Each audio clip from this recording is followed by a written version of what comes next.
كمان ماشي؟ ده ايه اليوم الوحش ده؟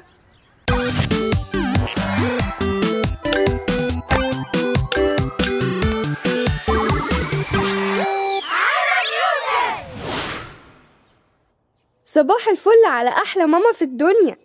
صباح الخير يا يوسف. أنا هنزل أروح لعم وديع أجيب منه حاجة حلوة قبل ما أروح المدرسة. أعتقد هتلاقي السوبر ماركت بتاع عم وديع مقفول. مالك يا ماما؟ شكلك عايز يعيط ومتضايق، وبعدين عم وديع مش بيقفل النهاردة. يا حبيبي، بس أنا عايزة أقولك على حاجة بخصوص عم وديع.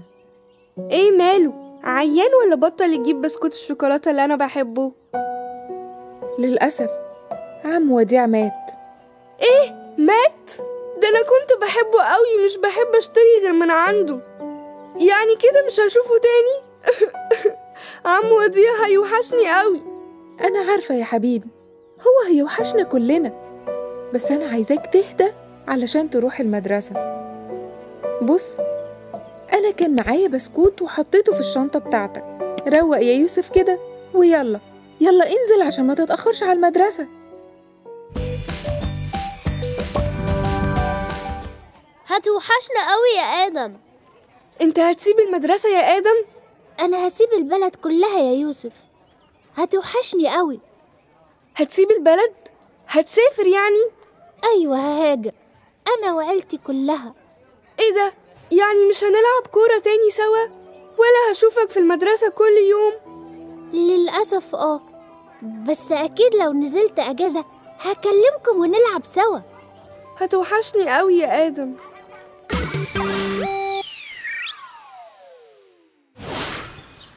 مالك يا يوسف؟ كل ده يعني عشان آدم مسافر؟ سرحان طول الحصة اللي فاتت ومتضايق. وبعدين يا عم أنا أقرب صاحب ليك أهو، مش مسافر ولا حاجة. بصراحة مش موضوع آدم اللي مزعلني، في حاجة تاني مضايقاني ومزعلاني أكتر. إيه هي بقى؟ عارف عم وديع صاحب السوبر ماركت اللي جنب البيت؟ أيوة عارفه، ماله؟ عرفت من ماما إنه مات. ياه، ده كان راجل طيب قوي وأنا كنت بحبه، بس برضه هو راجل عجوز، يعني مش صغير. قصدك إيه يعني؟ يعني عادي، يعني ما كلنا هنموت. هو كان كبير في السن أصلا. إيه ده؟ دي تيتا كبيرة في السن؟ أنت كلامك خوفني عليها قوي. ماما، أنا عايزة أروح لتيتا دلوقتي. طيب قول إزيك الأول. اشمعنى يعني عايز تروح لتيتا النهاردة؟ وحشتني وعايزة أشوفها وأقعد معاها. طيب والواجب والمذاكرة؟ هخلصهم بسرعة جدا ونروح بعد الغدا، ولا أقولك مش مهم أكل بس أروح لها. طيب خلاص، حاضر، هنروح لتيتا بعد الغدا.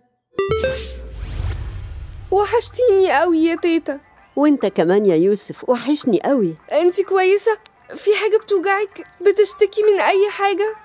يعني التعب العادي، بس باخد العلاج وكويسة. أنا مش عايزك تتعبي خالص، وعايزك كويسة على طول. مالك يا يوسف؟ انت بقالك وقت ما سألتش عليا. ايه اللي حصل فجأة؟ وليه كل الأسئلة دي؟ وقلقانة على صحتي كده ليه؟ أصل النهاردة يوم عجيب.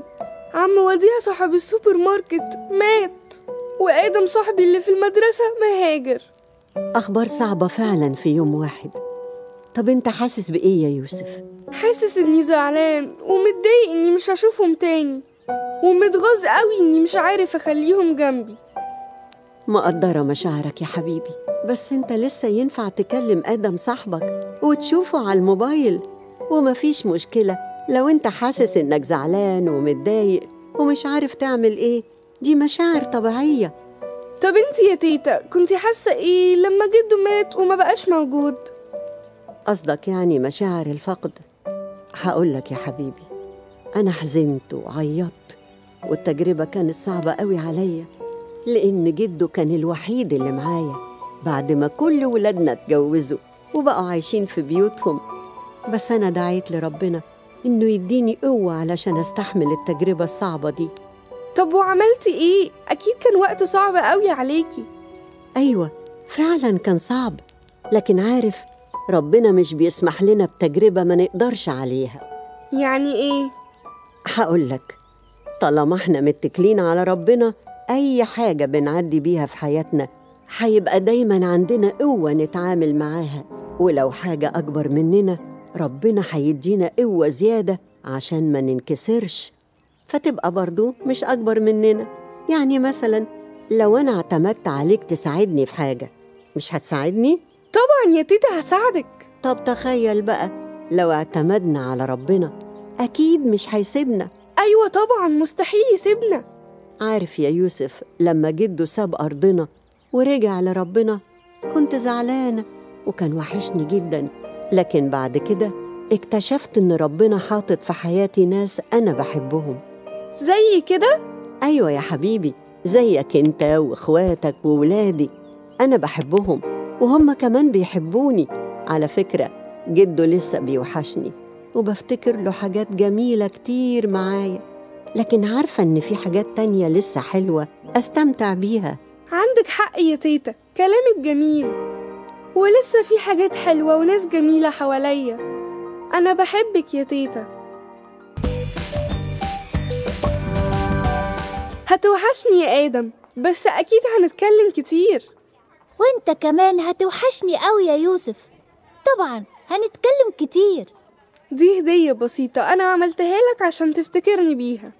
ده برواز فيه صورتي أنا وإنت، وطبعت زيها عندي أنا كمان.